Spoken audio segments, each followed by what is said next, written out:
Hello दोस्तों, आज के लेक्चर में पार्ट टू में प्रकाश का परावर्तन। जब प्रकाश की किरण किसी चिकने तल से टकराकर पुनः उसी माध्यम में वापस लौट जाती है, प्रकाश का परावर्तन कहलाता है। प्रकाश की किरण जब किसी एक माध्यम से आती है तो वह इस चिकने तल से टकराकर पुनः उसी माध्यम में वापस लौट जाती है, तो इस घटना को प्रकाश का परावर्तन कहते हैं।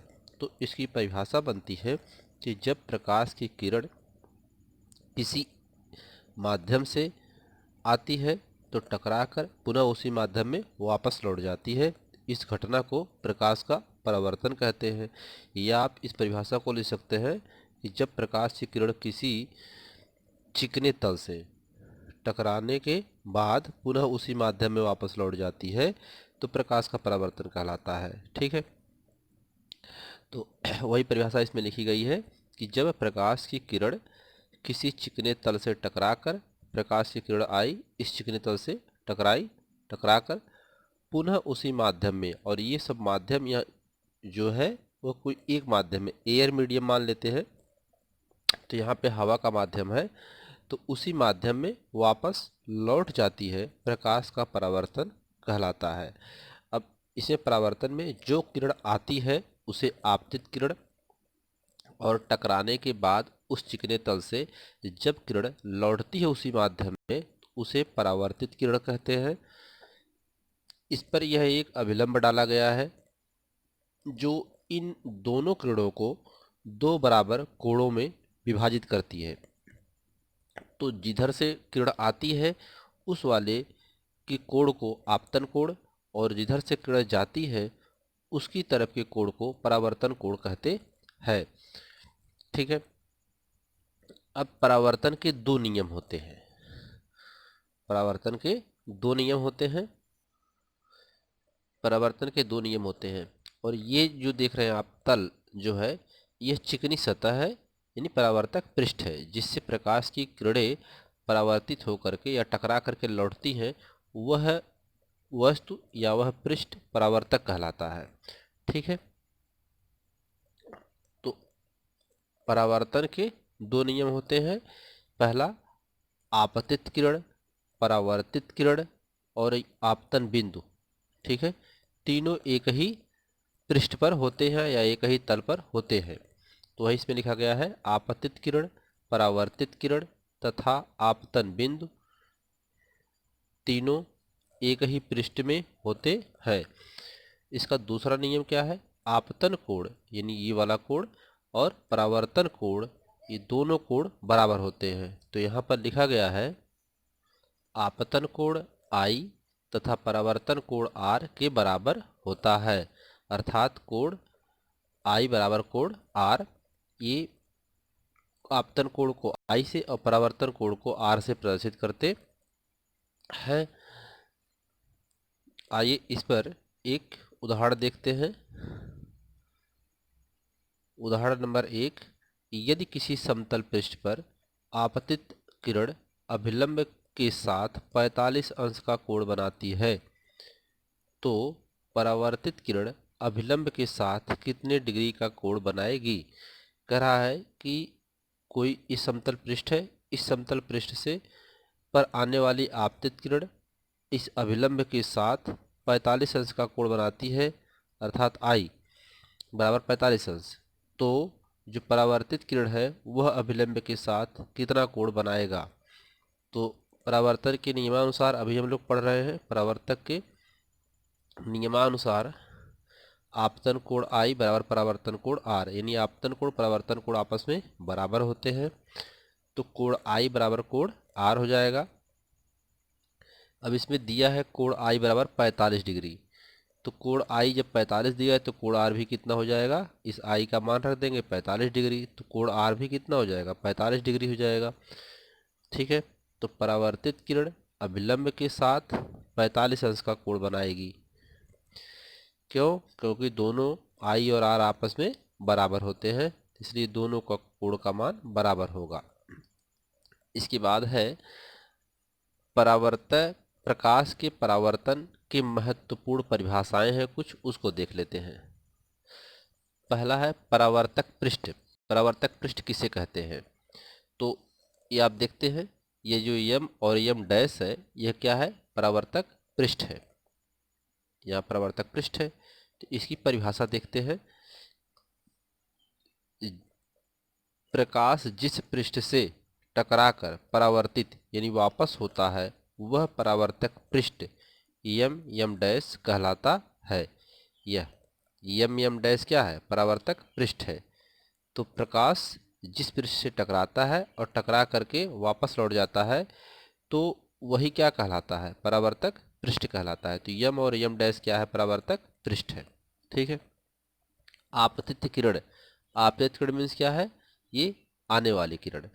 तो इसकी परिभाषा देखिए, जो किरण समतल पृष्ठ पर टकराती है आपतित किरण कहलाती है। अब ये किरण आ रही है तो आपतित किरण हुआ, और ये इस परावर्तक पृष्ठ पर टकरा रही है, तो जो किरण आकर के टकराती है वही क्या कहलाती है? आपतित किरण कहलाती है, जिसका नाम यहाँ पर ए भी दे दिया गया है। ठीक है। तो यह क्या है? परावर्त आपतित किरण है ये। ठीक। अगला है परावर्तित किरण। परावर्तित किरण क्या है? जो किरण समतल पृष्ठ से टकराकर उसी माध्यम में वापस लौट जाती है, परावर्तित किरण कहलाती है। देखिए, ये समतल पृष्ठ है या परावर्तक पृष्ठ बोलते हैं, तो इससे यह टकरा करके पुनः उसी माध्यम में वापस लौट जाती है, तो वह क्या कहलाती है? परावर्तित किरण कहलाती है, जिसका नाम बी और सी रखा गया है। तो वही इसकी परिभाषा बन जाती है कि जो किरण समतल पृष्ठ से टकराती है, अब जो आएगी तो वही टकराएगी, तो टकराती है, टकराने के बाद उसी माध्यम में वापस लौट जाती है जिस माध्यम से आई रहती है, तो उसी माध्यम में वापस लौट जाती है, तो वही परावर्तित किरण कहलाती है। ठीक है। आपतन बिंदु। आपतित किरण परावर्तक पृष्ठ के जिस बिंदु पर टकराती है, वह बिंदु उस बिंदु को आपतन बिंदु कहते हैं। देखिए, ये किरण यहाँ आकर के टकराई तो यही आपतन बिंदु बन जाता है। ठीक। अब यहीं पर अभिलंब भी होता है, यहीं पर आवर्तन भी होता है इसी बिंदु पर। तो आपतन बिंदु किसे कहते हैं? जिससे चिकने तल पर या परावर्तक पृष्ठ पर आपतित किरण टकराती है, तो वही आपतन बिंदु कहलाता है। तो है इस परिभाषा में लिखा गया है। अब अगली परिभाषा है अभिलंब। ठीक है। अभिलंब आपतन बिंदु से पृष्ठ के लंबवत खींची गई रेखा अभिलंब कहलाती है। यानी आपतन बिंदु से, देखिए, इस आपतन बिंदु से एक इस पे अभिलंब रेखा खींची गई है, लंबवत रेखा खींची गई है, अर्थात 90 अंश पर यह रेखा खींची गई है।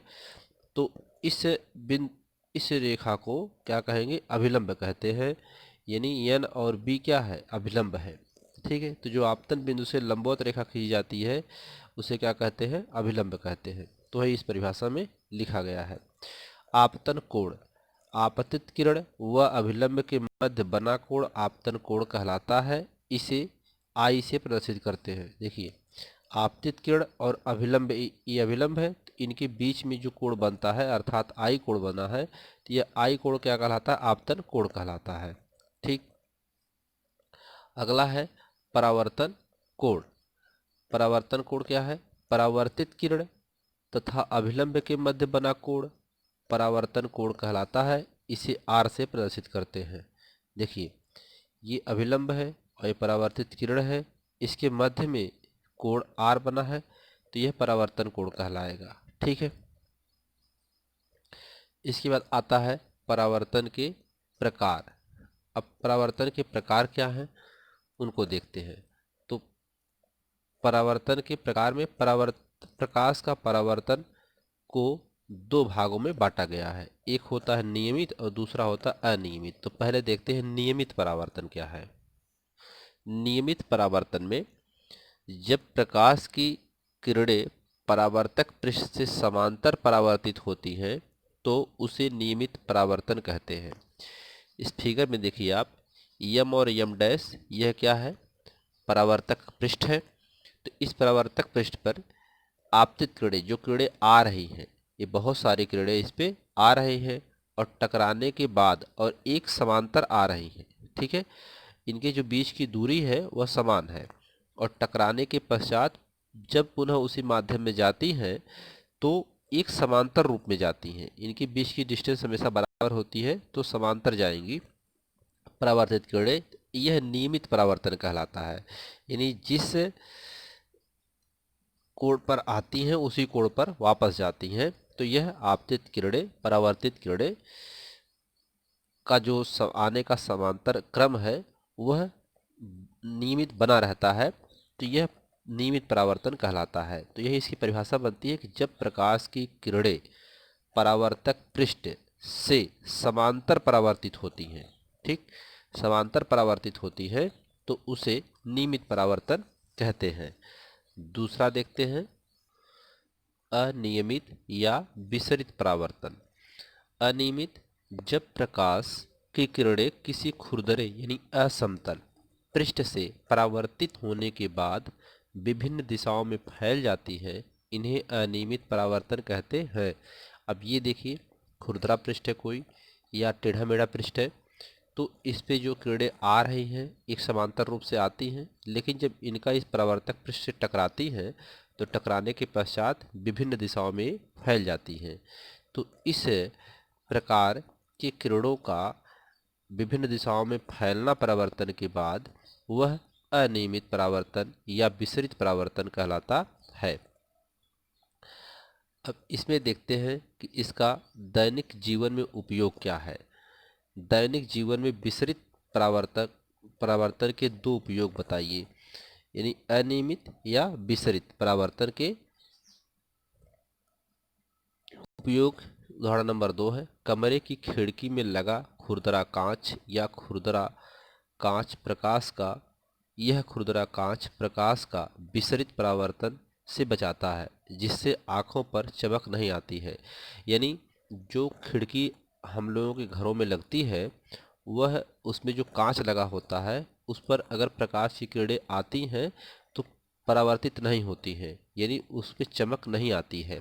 क्यों? क्योंकि वह कांच खुरदरा होता है, तो जिससे किरणें उस पर पड़ने के बाद इधर उधर बिखर जाती हैं, तो वह उसका फोकस नहीं बनने पाता है। इसलिए खिड़की जो होती है घरों की वह खुरदरी बनाई जाती है, कांच जो उसमें लगाया जाता है वो खुरदरा होता है, ठीक। इसके बाद अगला है दूसरा, इसमें अखबार खुरदरे छापे जाते हैं जिससे उस पर पड़ने वाली प्रकाश का विसरण परावर्तन हो सके तथा उसके छोटे छोटे अक्षरों को आसानी से पढ़ा जा सके। जब प्रकाश पर जो पेपर छापा जाता है तो उस पेपर को खुरदरा बनाया जाता है ताकि उस पर प्रकाश की किरणें आए तो फोकस न बनाने पाए। वह खुरदरा होने के कारण किरणें इधर उधर विसरण हो जाता है, किरणों का इधर उधर फैल जाती है विभिन्न दिशाओं में। जब उससे पड़ती हैं तो हमें वे अक्षर जो उसमें छपे रहते हैं छोटे छोटे, वे अक्षर आसानी से दिखाई देते हैं, ठीक है। उदाहरण नंबर 3, यदि कोई प्रकाश किरण किसी समतल पृष्ठ पर 40 अंश कोण पर आपतित होती है तो ज्ञात कीजिए आपतन कोण, परावर्तन कोण और परावर्तित किरण और समतल पृष्ठ के बीच का कोण।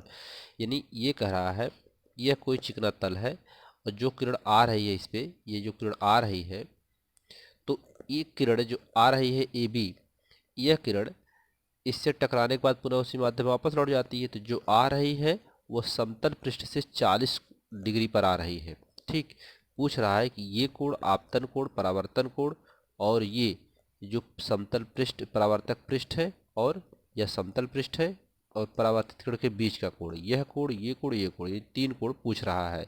और किरण जो आ रही है समतल पृष्ठ से 40 अंश पर आ रही है। तो देखिए इसका नामकरण हम लोग कर लेते हैं अपने मन से, कुछ भी आप नाम ले सकते हैं इसमें। तो यहाँ देखिए ई बी ए, ये कितना है 40 अंश है। तो यहाँ पर हम यहाँ पर ई बी सी कितना है 90 अंश है। ये अभिलंब है तो अभिलंब जो है कितना है, ये 90 अंश होगा। तो यहाँ पर 90 अंश चित्र से लिखा गया है। ई बी सी, यहाँ पर ई बी सी में दो कोण बन रहे हैं आई और 40, तो यहीं पर यहाँ आई और 40 लिखा गया है, यानी आपतन कोण और जिस कोण से वह आ रही है समतल पृष्ठ पर उसको। तो इसमें इसका मान कितना है, 90 अंश है, तो इसकी जगह हम लोग यहाँ पे 90 अंश रख दिए। कोण आई प्लस कोण 40 डिग्री हो गया। इसको इधर ले जाएंगे तो माइनस हो जाएगा, तो आई का मान 50 डिग्री आ जाएगा, अर्थात आपतन कोण कितना आ गया, 50 डिग्री आ गया। ठीक है, ये पहला आंसर हुआ। दूसरा पूछा है परावर्तन कोण, तो परावर्तन के नियम के अनुसार आपतन कोण परावर्तन कोण आपस में बराबर होते हैं, तो जब यह 50 है तो ये भी कितना होगा, 50 होगा, तो उसके अनुसार यहाँ पर यह 50 अंश का हुआ। तीसरा आंसर, तीसरा है इसमें डी बी एफ ज्ञात करना है, यानी ये वाला एंगल ज्ञात करना है। तो इस एंगल में आप देखेंगे कि ये सी बी एफ जो है ये पूरा एंगल 90 डिग्री होगा, यहाँ से यहाँ तक ये 90 अंश पे होगा। तो ये 90 अंश पे हो रहा है, तो इसमें दो कोण बन रहे हैं, आई और डी बी एफ बन रहा है, आर और डी बी एफ बन रहा है। तो वही यहाँ पे लिखा गया है D C B F, sorry C B F में दो कोण बन रहे हैं, आर और डी बी एफ बन रहे हैं। ठीक, तो यहाँ डी बी एफ ज्ञात करना है, तो सी बी एफ बराबर 90 डिग्री, यानी यह कोण कितना है, 90 अंश का है। तो इसमें सी बी एफ में दो कोण बन रहे हैं, आर और डी बी एफ, तो वही यहाँ लिखा गया R plus D B F. R का मान हम लोगों ने निकाला है 50 डिग्री है, और इसका मान 90 अंश है, और इसे निकालना है। तो इसमें जब इसको उधर ले जाओगे तो माइनस हो जाएगा, और डी बी एफ का मान आ जाएगा कितना, 40 डिग्री। ठीक है, तो इसमें इसका आंसर आ गया डी बी एफ का 40 डिग्री। तो ये परावर्तक पृष्ठ और परावर्तित किरण के बीच का कोण जो आ गया वह 40 डिग्री आ गया। तो इस लेक्चर में आज इतना ही, धन्यवाद।